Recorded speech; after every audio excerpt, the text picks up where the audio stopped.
আমরা বাংলাদেশে আর বেকারের কারখানা রাখতে চাই না। বাংলাদেশের সকল যুবকের দুই হাতে কাজ তুলে দিতে চাই। আমাদের যুবকরা আমাদের সম্পদে যেন পরিণত হয় সেই ব্যবস্থা আমরা করে দিতে চাই। আপনারা কি নিতে রাজি আছেন? তারা যদি এই নীতির পরিবর্তন করতে ব্যর্থ হয়, আমি মনে করি তারা তাদের দলের অস্তিত্ব টিকিয়ে রাখতে ব্যর্থ হবে সামনের দিনে ইনশাআল্লাহ। আমাদের মূল প্রতিদ্বন্দ্বী দলের প্রার্থীরা পরাজয়ের ভয়ে দেশের বিভিন্ন জায়গায় আমাদের নেতা কর্মী, বিশেষ করে মহিলা কর্মীদেরকে ভয় ভীতি দেখাচ্ছে। আমরা একটা স্পষ্ট বলে দিতে চাই, আপনারা আমাদেরকে ভয় দেখাবেন আর আমরা বসে বসে আঙ্গুল চুষবো এটা মনে করিয়েন না। তবে তারা যদি ভয় দেখায়, আমি মনে করি যারা যত বেশি ভয় দেখাবে দেশের মানুষ তাদেরকে প্রত্যাখ্যান করবে। শুধু তাই নয়, তাদের এই ভীতি প্রদর্শন করার নীতির কারণে আজকে তাদের দল থেকে সারা দেশে হাজার হাজার লোক দল ছেড়ে জামাত ইসলামীতে যোগদান করা শুরু করেছে।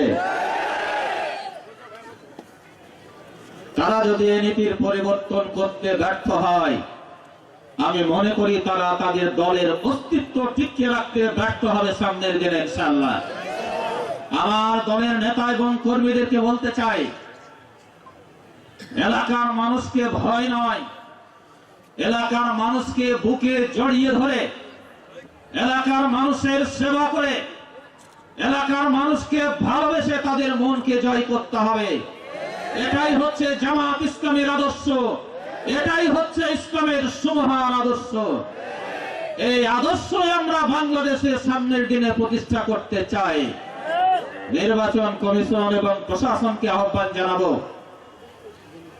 এদেশের মানুষের বহুল প্রতীক্ষিত, আকাঙ্ক্ষিত, প্রত্যাশিত নির্বাচন হচ্ছে 12ই ফেব্রুয়ারির নির্বাচন।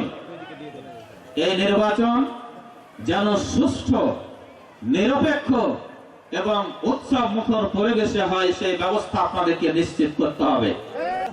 বাংলাদেশের সবচাইতে বড় সম্পদ, বাংলাদেশের সবচাইতে বড় সম্পদ হচ্ছে যুব সম্প্রদায়।